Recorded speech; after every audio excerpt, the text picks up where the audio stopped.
دوستو اگر آپ سے یہ سوال کیا جائے کہ اگر کسی بھی جاندار کا سر کاٹ دیا جائے تو کیا وہ 1 ماہ تک زندہ رہ سکتا ہے؟ یقیناً آپ یہ سوال سن کر ہنسیں گے، لیکن اگر آپ سے دوبارہ یہ سوال کیا جائے کہ کیا کوئی سرکٹا جاندار 1 سال تک زندہ رہ سکتا ہے تو آپ زور زور سے ہنسیں گے، اور اگر آپ سے دوبارہ پھر پوچھا جائے کہ کیا کوئی سرکٹا جاندار 1.5 سال زندہ رہ سکتا ہے تو یقیناً آپ اس کو پاگل سمجھیں گے۔ لیکن اگر آپ کو یہ بات بتائی جائے کہ ایک جاندار ایسا بھی تھا جو سر کٹنے کے بعد 1.5 سال تک زندہ رہا اور نارمل زندگی گزارتا رہا تو یقیناً آپ کے ہوش اڑ جائیں گے۔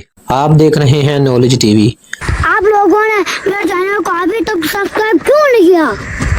کرو، ابھی کرو، میں ماروں گا آپ کو۔ 10 ستمبر 1945 کے دن کولوراڈو امریکہ میں ایک لوئڈ اولسن نامی کسان پارٹی کے لیے ایک مرغے کو کلہاڑے سے ذبح کرتا ہے، لیکن وہ یہ دیکھ کر حیران رہ جاتا ہے کہ سر کٹنے کے بعد بھی مرغا زندہ تھا اور چل پھر رہا تھا۔ وہ انتظار کرتا رہا کہ کچھ دیر میں مرغے کی سانس رک جائے گی، لیکن ایسا نہیں ہوا۔ کئی گھنٹے انتظار کے بعد بھی مرغا زندہ رہا۔ لوئڈ سمجھ گیا کہ یہ کوئی قدرت کا معجزہ ہے۔ اس نے اس کا نام مائک رکھا اور ڈراپر کی مدد سے اس کو خوراک دے کر اس کی دیکھ بھال کرتا رہا۔ چند ہی دنوں میں یہ ہیڈ لیس چکن کے نام سے پورے امریکہ میں مشہور ہو گیا اور لوئڈ اس مرغے کی وجہ سے $5000 ہر مہینے کمانے لگا۔ وہ مختلف پروگرامز اور ٹی وی شوز میں بھی جانے لگا۔ 17 مارچ 1947 کی ایک شام جب لوئڈ ایک پروگرام سے واپس آ رہا تھا تو اس نے مائک کو خوراک دی، لیکن کچھ ہی دیر بعد مائک کا دم گھٹنے سے اس کی موت ہو گئی۔ بعد میں ریسرچ سے پتہ چلا کہ مائک کے دماغ کا ایک بڑا حصہ بچ گیا تھا،